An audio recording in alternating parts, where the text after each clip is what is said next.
At a bit over 300 kilometres north of Cairns and around about the same distance from my place at Dimbula is the little town of Cooktown.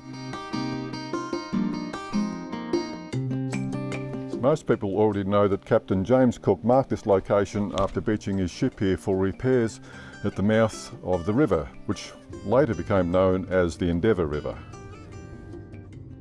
The township itself wasn't founded until 1873, setting up as a port to service the Palmer River goldfields, with ships bringing in supplies and workers, then taking gold out for export. For this program, I'm going to introduce you to a fella. He's had a pretty interesting life, he's got some great stories to tell, and his name's John Pye. I was introduced to John 10 years ago by a friend visiting me in Dimbula, bringing John along with him. He reckoned that we both had a lot in common. He was right. John and I recently returned from 6 weeks exploring the remote and desert areas of Central Australia. There's John there preparing dinner. There's a really good fire going because it's going to be a cold night.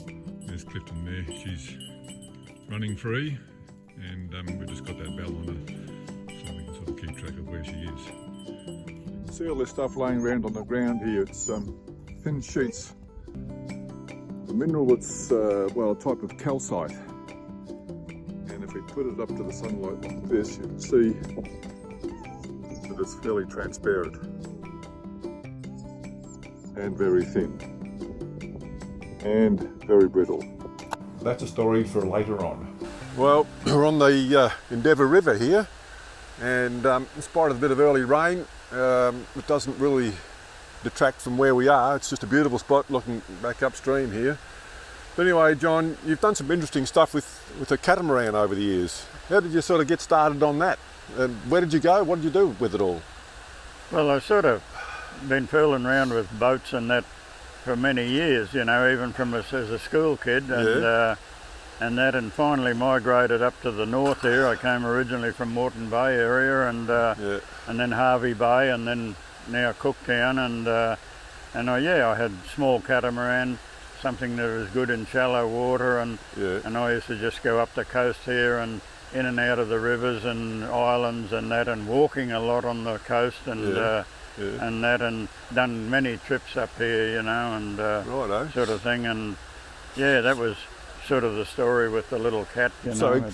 For exploring the islands and the rivers and so forth? Just, you know, beachcombing and all that kind of thing. Anything of interest you found that comes to mind? I mean, you would have found a lot of things, but any standout things?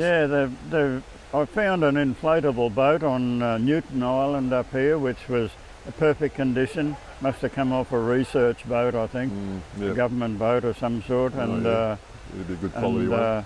That was probably, and I've got found a big underwater camera. Oh yeah. You know, and I've still got it at home there. And didn't you find some little white packets of powder or something at one stage? Oh yeah, I mean we found another friend of mine just south of Cooktown. We picked up a kilo of heroin, washed up on the beach there, all wrapped up and sealed in a packet, and So the element of surprise, eh? Handed it into the police here anyway. I'm certainly not interested in any sort of drugs. When I retired, I said I want to sail around the top of Cape York Peninsula down into the Gulf of Carpentaria. And so I was 70 years old when I retired, and I did that trip. Good. And that was about the last major trip on the Sea Wind, and then in the end of the story with the Sea Wind, I had it anchored on an island called Nymph Island up here, and a big storm came in, because I did a lot of my trips in the wet season up there, because there was good water and no people up there either. And so there was a big storm came in, and I was on the other side of the island walking around, and it was a severe wind, and when I came back to the boat, I had 4 anchors out, 2 out the front and 2 at the back, where I was anchored in between some coral rocks there, and when I came back, one back anchor had let go, and the boat had swung round and put a hole in the hull there, and I stayed on the island for about a week until the weather came good. Like the boat had flotation in it, so it didn't sink. Yep. But it had one hole, had a big hole in it. Sheesh. And when the wind got in the right direction, I managed to get it off the island. And then later on, I think you were doing a road trip up there, weren't you, when you run into a yacht that had run aground on the beach? Yeah, well... That would have been a bit interesting. Yeah. How'd that all sort of unfold? Well, I used to go up there, like, when I got rid of the catamaran and that, we used to drive up to a lot of the beaches there and just camp on the beaches and take a tinny up. And, we seen this little yacht on the beach there, and keel was broken off. And when you say little, what size yacht are we talking? Yeah, 25 foot. It was, Righto. And it turned out it was a young Czech bloke sailing solo around the world, unsupported, you know. I mean, he had help from friends and people that he met, but no backing from a company or anything, no finance. Yeah, good on him. And anyway, this boat was abandoned on the beach and half full of sand and that. And it had been there a while. It had been there for a few months. Okay. And then the friend and I, that we were up there fishing and camping a bit, and just before we left was the biggest tide for the year, and just the timing was all sort of perfect, and I went up to the boat and found that it was kind of floating. And I thought, whoever owns it should be here now, you know, they could get it off the beach and that. So I had a go at it, and by the anchor winch and things like that, I managed to get it out where it floated, and took me 2 days, 2 separate trips actually, to tow it down to a river where there was more access, and just abandoning it there, sort of thing. So you towed it with what, your little dinghy or something, did you? Yeah, towed it with a little 3.4 tinny.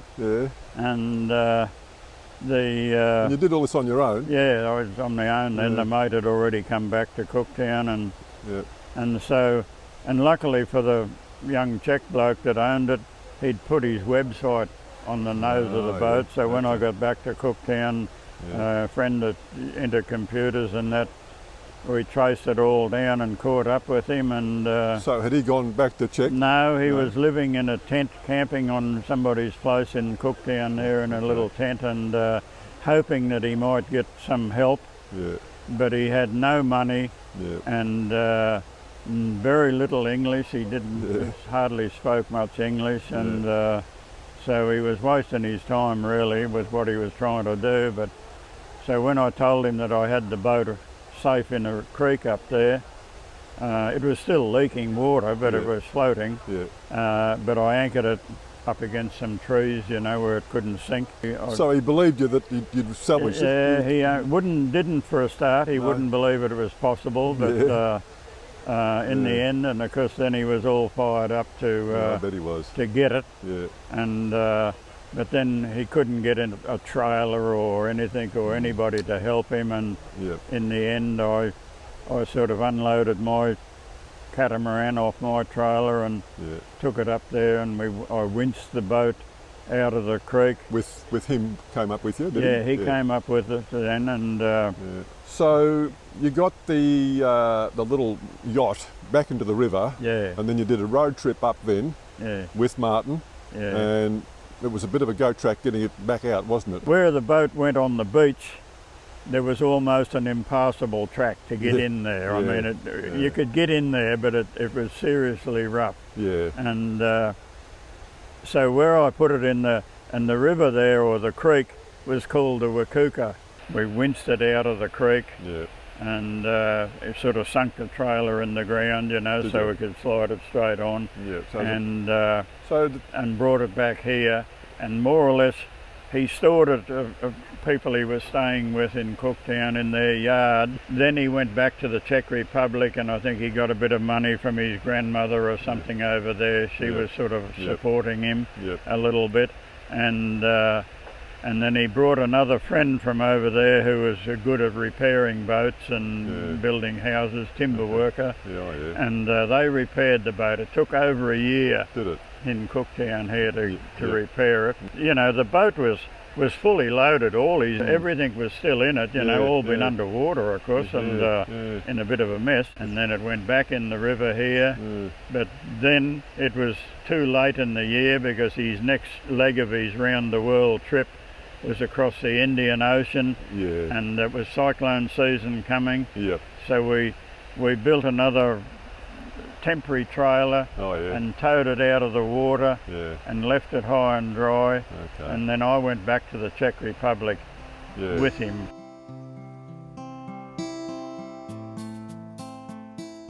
No, I don't. Oh, hang on, hooked up. Oh, damn, tore my shirt.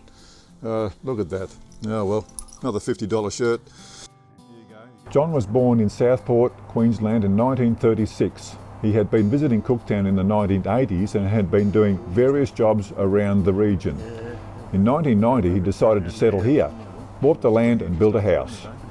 Oh yeah, I can even see stuff we picked up on our recent trip there, John. Yeah, that's right, it works too. Does it? You tested it out? Yeah, I tested it, Yeah, okay.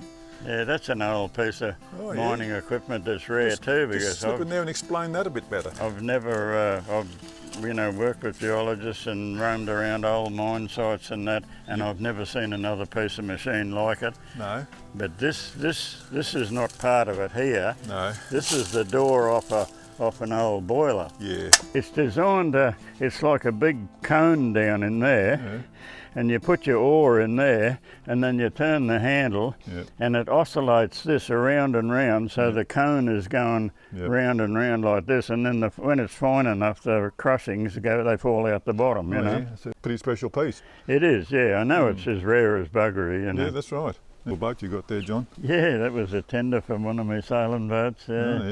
What do we got in here? It looks like we've got little bucketfuls of ecosystems everywhere. That one's got all sorts of different ones to that one and that one. Interesting. Yeah, I grow. Not much of a gardener, but I've got a lot of strange things growing. And a massive display of rocks, and I bet everyone's got a story to it. Yeah, well. You know, I could pick up any rock, I reckon, and you'd say, okay, I'll pick that up in such and such a time in such and such a place. Yeah. All sorts of interesting stuff. Look at this big crystal here. I mean, what's this bit of stuff we got here? It's got a funny looking sort of a seam through it. Well, that's one that they don't like. That's actually blue asbestos from that's from Whitnam Gorge over there in Western Australia. Yeah, right. Okay, so this is the one that was very controversial back in the well, see, 90s. You can see that it's all fibres, see, and if you breathe them in, there's a good chance you're going to get lung cancer or something. Yeah, that's right, but probably in its raw state like that. It's not going to flake off. And other interesting stuff here. I know at one stage you had some stuff from Antarctica, John. Is that here or somewhere else? No, that's up in the house. Because that's a pretty rare piece, isn't it? It is, yeah. It comes from the South Pole. We might have a look at that later, maybe, eh? But, oh, you're right there. You just got to have a closer look. Is that it?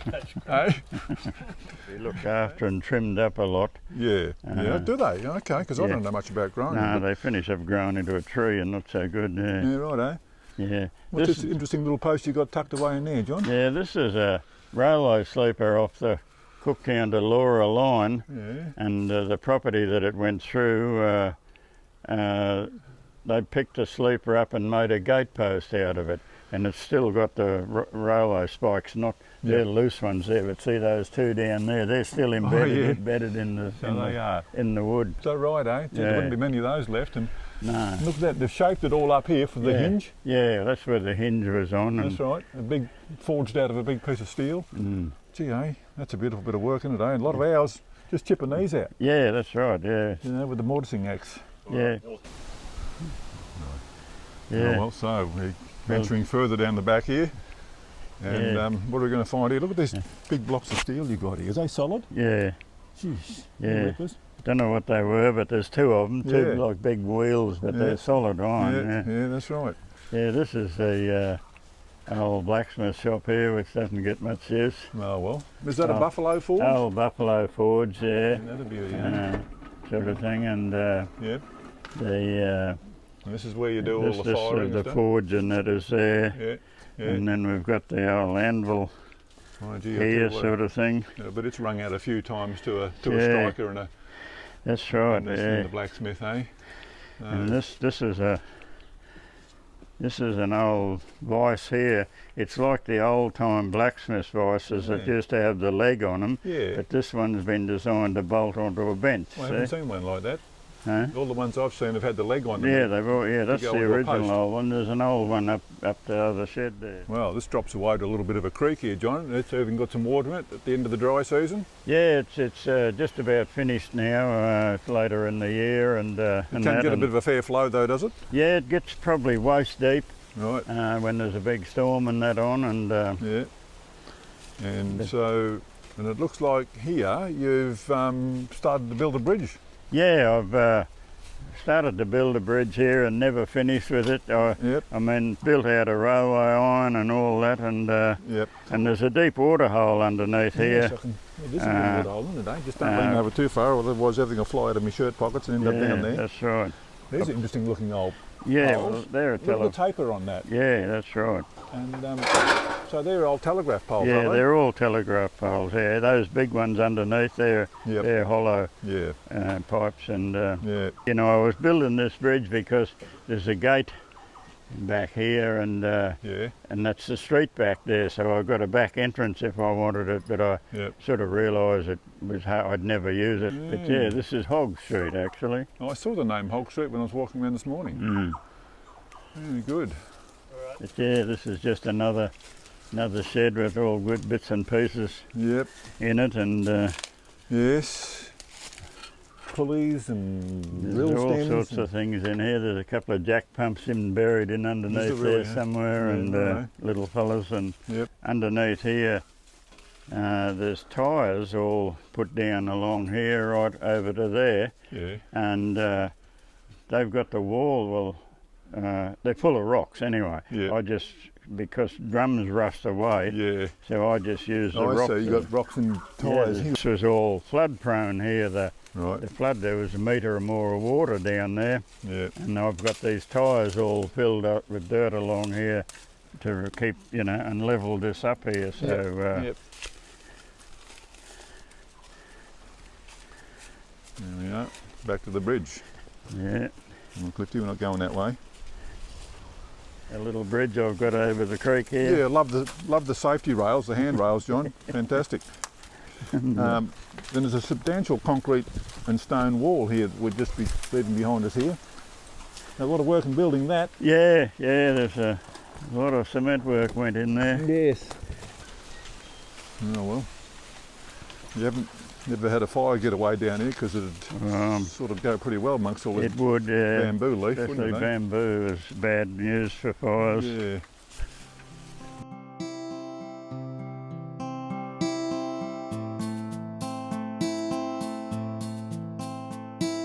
Used to walk up here, but the turkey was building a nest there, so I threw all the palm fronds and all the rubbish there. That put a stop to him. Yep. Yes, well, turkeys don't give in easy from what I know about them. Well, they take a bit of bloody discouraging, I can tell you. Yep. Right.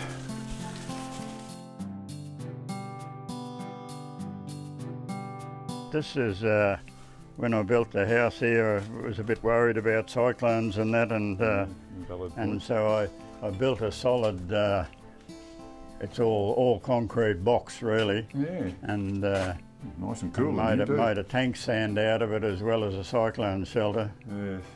There's interesting looking rocks. John, are these ones you just found out somewhere in the desert? Look a bit like moonstones. Well, they're thunder eggs from, and really? actually come from over the border in New South Wales. But jeez. but these sort of ones like this, these smooth rounded ones, Yeah.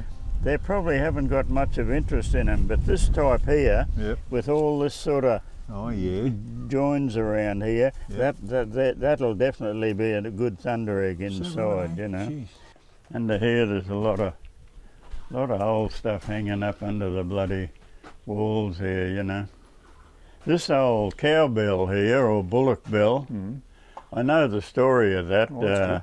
That come from Normanby Station out here, and people by the name of Bell used to own it, and they had an old bull out there, and they put this bell on him, and then he disappeared, gone, you know, the bones were there, and this old bell was there, and it's got a few holes rusted in it, and the chain, that was the original way I found it, like that. Righto.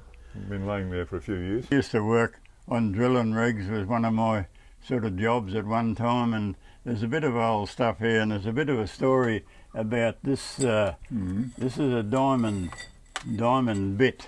It's got all the diamonds here and round the side, but it's supposed to have them up the side here to give it clearance in the hole. Yep. We put a magnet down the hole. Yep. We got this out of the hole. Right. It had broke one of these teeth off. Yep. With the tungsten on it, sort of thing, and in good light you can see where the diamonds have been cutting in it, and that's what took all the diamonds off this. Yep. So that little bit of iron there with the tungsten on it destroyed a bloody a diamond bit that was probably worth a lot of money. You know? Oh well, when you're gone, John, the story's going to go with it. Will, yeah, that's right. Well. Yeah, a bloody old sort of a wood lathe type of thing here, and a homemade one. Or homemade one. Yeah, righto. Yeah, Cream can, old milk cans here. Yeah, that's the original old cream cans, as we called them, but they're milk cans. Where's that from?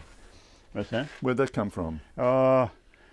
I think from out at Adams's place where we were cutting timber. I think George might have gave that to me, because that old Southern Cross motor in the shed there, you probably wouldn't have seen it there, but I know about it. he gave me that too. That was his old shearing motor. Yeah. See this bloody doll here? Yeah. I was one of my sailing trips up the coast there. I was on Knight Island up there, and I was doing some beach combing there, and this little doll was washed up on the beach, and I thought, I can't walk away and leave that little doll on the beach there, so I threw it in the boat. But there you go. Okay, as we come out the other end. A lot of people don't survive a journey under my house. Well, we've done well, haven't we? I reckon it's about time we had a cup of tea or coffee or something. You should say that. Remember that song I played to you this morning, but I better not sort of repeat the words though. No. They might get edited out. Make good background music. Well, it would, wouldn't it? I'll put our producer onto that song and see what he thinks about it. So, John, you've lived and continue to live a long and active life. What can you tell us about some of those early memories as a child? Well, I was born in the 1930s. Yeah. I started school at Oakey 2 years before the war ended. And when the war ended, the father went down to the farm worker down on the Redlands district just out of Brisbane, Moreton Bay. Yep. And so I went to school there until 1949, and I left school and went out west with my father working in 1950, the beginning of 1950. Righto. And my first sort of job out there was working on a sheep station, and I had my 14th birthday there. Oh, yes. And so my father then and I went working together on sort of contract work, fencing, yard building, and cutting fencing timber, split posts and all that. And it's pretty heavy work for a young fella. Yeah, and we had no machinery. We had a crosscut saw and an axe. That was it. And then we made, enough money to buy a chainsaw, which I've still got here, and that. And we'll have a look at that later. Yeah. Anyway, how did things sort of go on from there? Well, we just sort of kept going on that work, and but meanwhile the shearers' strike was on in the area there, and the property we were cutting timber on, the owner of it came down and wanted help to shear some sheep because they were had 2 years wool on them, and they were fly blown and wool blind and that. So we asked the father and I if we'd come down and help. Right. And so I went down there, and I actually learnt to shear a sheep. Yeah. Yeah, over the period of that time. So how old were you then? Very slow.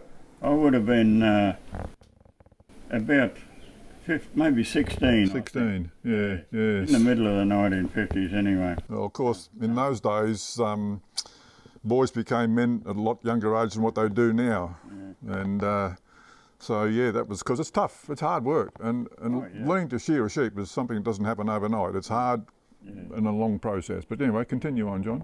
So, yeah, anyway, then the strike, you know, and there was a lot of trouble over it because there was a lot of union men, shearers and that, no work, and they were around the towns because they were on strike, and and anybody that sort of, and I was one of them, that helped somebody shear sheep, was called a scab, and there was wool sheds burnt down by these union men and that, and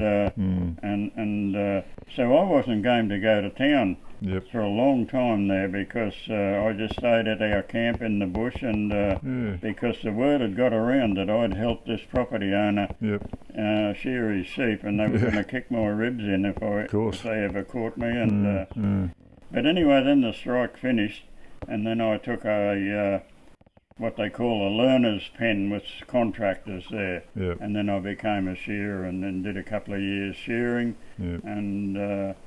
and meanwhile, you know, shearing was good money. It was hard work, but it paid well, and I had bought a 1958 brand new FE Holden station wagon, and I'd also bought a little block of land in Tara, and we built a livable shed on it.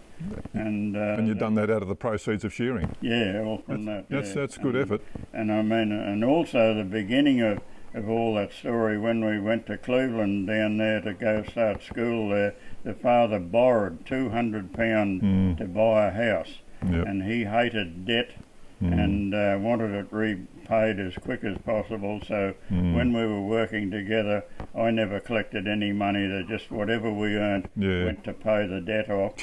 And by the end of the 1950s or close to it, we had paid the debt off. We had no debts, and were starting to, you know, have a bit better sort of a life. And then the father got lung cancer and died, you know. Right. So that would have tipped your life on its head. Yeah, and that sort of threw me out of step a bit, and then I started travelling around the country, and it just went on from then, you know. Wherever there was work or something interesting, I would turn up there. So next to John's RM boots on display, I've also got the shearer's moccasins, which he made in the beginning of his shearing career. So John, tell us how they came about. Well, you could buy proper leather-made boots for shearing in, and that, and pretty costly, of course. But yeah, they were costly, and people didn't like them. They were sort of a bit heavier and more uncomfortable sort of thing. And so the old-time shearers used the top of a wool bale, what they called the cap. And they used to make these boots out of that Hessian wool bales. And so we all had bag boots. So, and what, then you sort of became a fully fledged shearer. And then, you know, life went on from there. What other sort of things were starting to happen in your life? Well, when the father died, you know, the mother went back down to the house we had in the Redlands district, I sort of had been nowhere, done nothing but virtually work, you know, so I sort of decided to do a bit of travelling, and I just threw my swag and a bit of tucker in the back of the Holden station wagon that I had, which was fairly new, and then I just went on seasonal work down south, fruit picking and down to Victoria. Shepparton and Leeton and Mildura as well. Picked grapes at Mildura and did that for times, and then I came back up to Queensland, and I worked on prawn trawlers and all that sort of thing. And so it sounds like you were really out for a big cross-section of different jobs. Yeah. And I came up here with a mate, and we stayed at the Mossman sugar mill down here, and I didn't work in the mill, but I got a job on the line, with the little trains. So John, you had an interesting good few years with the BMR, the Bureau of Mineral Resources, that is. How long did that run for, and where did that take you? Well, I first went with them in 1975, and what was it, 2000 or something, when I met you, sort of thing. Yes. That was because we used to use a property owner's tobacco farm at Dimbula as a base for the geologists and that. I stayed good friends with him, and we called in one day to, I was just travelling past. He took me out to your place and introduced me to you. And it's been a hell of a life in a way, because I worked up in New Guinea a couple of times, not so much mainland New Guinea, but Manus Island I worked there, and Bougainville Island I worked on both of them, so yeah.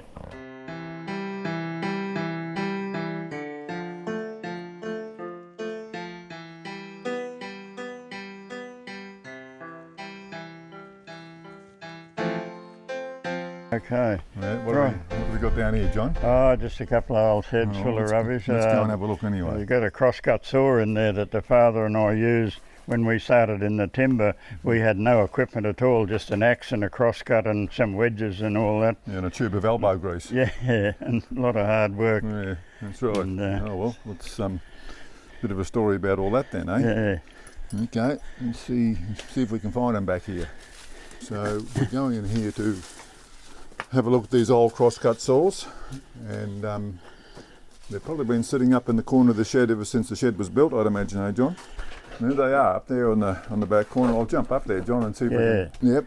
Well, Cliffy, I hope you find a rat here. Oh, well, she'll smell them. Yeah. You might find a 3-metre python up behind here, you never know. Yeah, well, there used to be one that sleeps on here, but he's not around anymore, I don't think.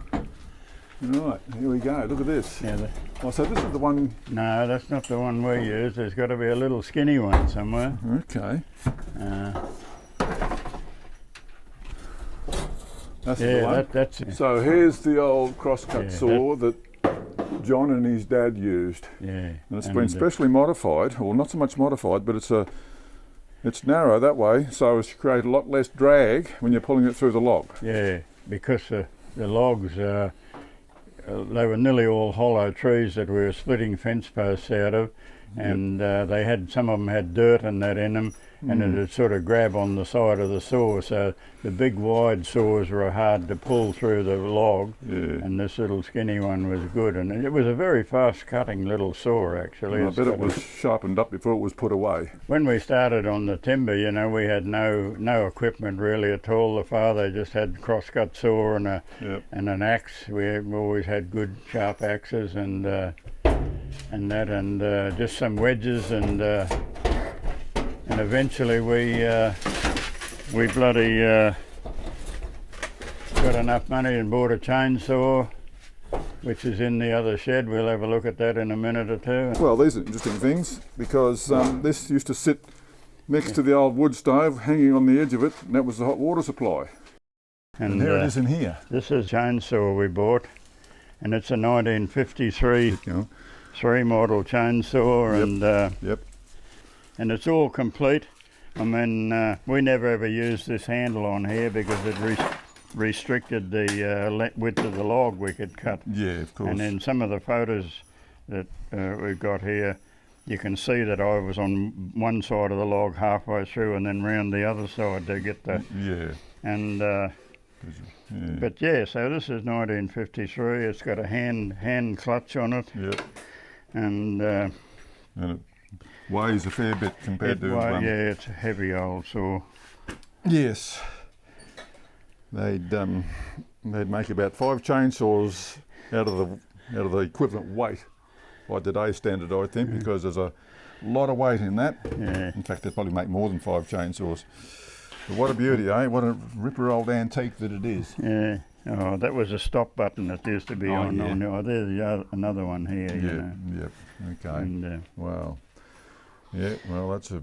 yeah, and I don't know whether you want to look at the way because of the carburetor here, it can't be laid on its side. Yeah, so to do a horizontal cut, normally you would just flick the chainsaw over and go for it, but in this case you've got to rotate the whole carby around. Yeah, you hang on to it and I'll... for those that are mechanically minded...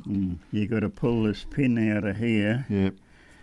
And then this turns, see, and you lay the motor on the side, and this stays upright, the carburetor. That's just the way it It's works. pretty amazing, isn't it, to do your horizontal cut. Yeah, and... that's incredible. Yeah, what an amazing bit of equipment. Yeah. Oh, and see those rings hanging up near that bit of paper there? Oh yeah, these ones. I found them at an old area I was fossicking around down near Clermont there, and they're actually the old irons that they used to chain the Aboriginals up with. You know, they're in a dump there, and gee, eh? Well, that's a bit of a rare find. Yeah. I mean, most people wouldn't know what they were, but I'd recognised them myself. Yeah, yeah. It's not such an old water bag, but it's a water bag that we used to use. Yeah. You know, this type of water bag. It's a canvas bag, and it always stays damp on the outside normally, with good water, and that kept it cool. Yep. And so you hung it up usually we hung it up like this on the side of the truck, and it's got a leather piece at the back to stop it from rubbing holes in itself. And because we were getting water out of muddy dams and bore drains and that, and then hanging on the side of the truck, it always got dust on it, and it sort of wouldn't let the water seep through, so it was dry, and the water went bad in it one time, and I drank it and was very bloody sick. See that old wire there? That's a pretty old barbed wire sort of thing, and I know you've got a bit of a collection in your museum, so if you want to take that little coil of wire, you can take it. But yeah, it's a bit of a different style. Well, there's one there. Yeah, okay. Different style of barbed wire. And that is a bit unusual. I haven't seen one quite like that. So, that'll be good. Thanks very much, John. Okay. John has just got through to Martin in the Czech Republic. Not the best of connections, but we managed to say hello and at least have a bit of a chat. How you going, Martin? Good to see you. Nice to see you too. Yeah. Amazing. Yeah. So I miss you every day. What's happening with your boat? Where is it? My boat is now in Caribbean Sea.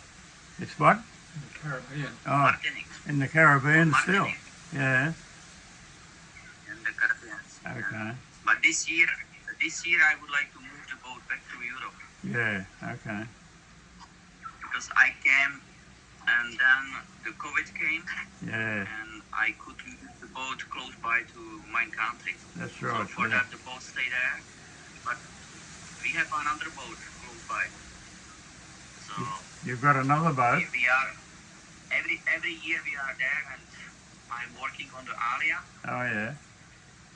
And this year I hope I will be able to cross the ocean and bring it home. Yeah. Okay. Yeah. So now we are on the 44 feet boat with my family. Oh, okay. Yeah. Whereabouts? What? Whereabouts? Where are you now? You're on the boat? Yeah, now I'm in Czech Republic. Oh yeah. Where do you live? Do you My got a wife. have you got a house there or? No, I live on my car. No, I'm joking. Most of the time we are in Caribbean Sea Oh yeah. on the boat. Yeah. But now for the summer we are in Czech. Okay. So I am with my family. You know my family, my father and mother. Yes. Yes. Them English is still the same. Yeah. Not really. Yeah. Yeah.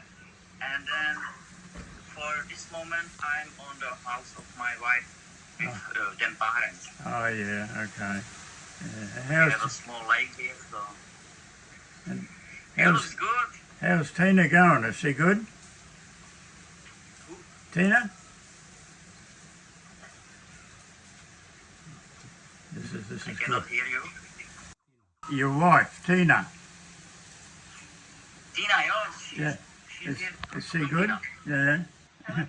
Hey Tina, how you going? Yeah, she's good. Yeah. She's still, English is not very good. Yeah, that's right. Yeah. Jeff is here. You want to? All right, Yeah. yeah, hello Martin, how are you? Nice to see you. Yeah, you're getting old looking. What? You're getting old looking. I need to shave my and I will be like young. Not white yet anyway. Good. Yeah, all right, good to catch up with you, Martin. Yeah. Yeah, same you looks. Yeah. Martin, there's another friend of mine here, Owen Davies. We've been doing some travelling together and that. This is Owen, Martin. Hi Martin, how are you going? Hello. Hi. Good. That's good. You. I've heard much about your adventures since knowing John.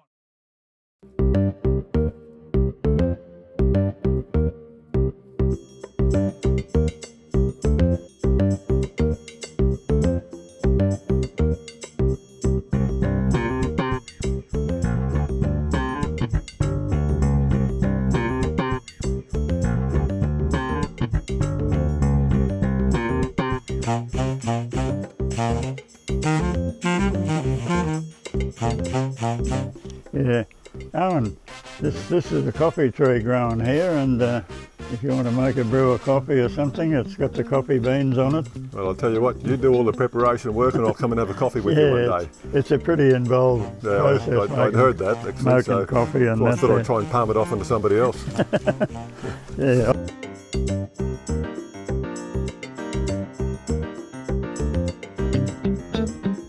Martin, he used to call this the magic garden because he was all in here scrounging bits and pieces out of it there. Let's see how magic it is.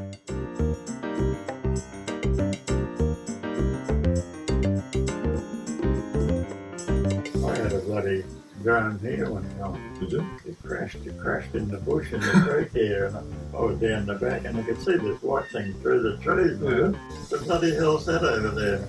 There's a little drone there. You know.